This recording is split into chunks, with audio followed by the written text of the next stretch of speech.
Мале, това колко ще е хубаво за нас, за гърба, супер. Ще бъде много хубаво за вас и наистина Защото на мен ми е колкото много- може на повече мен ми е укрепне много корем. слаб гърба. Просто защото на нас движението винаги ми е...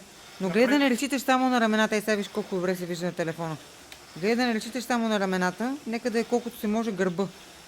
Да се наслагат гръб, рамената от до някъде поемат и най-накрая само ръцете да вършат. Ето виж сега Руми като ти показва, после ще си го видиш. Тая част на тялото. Оттам. Ма това и отпред като тръгваш, лаката да бъде прав. За да теглиш с гърба. Мисъл? Така? Да, и сега тръгваш тръгва прав гърба. гръб назад. А, Аз това не го мога. Може.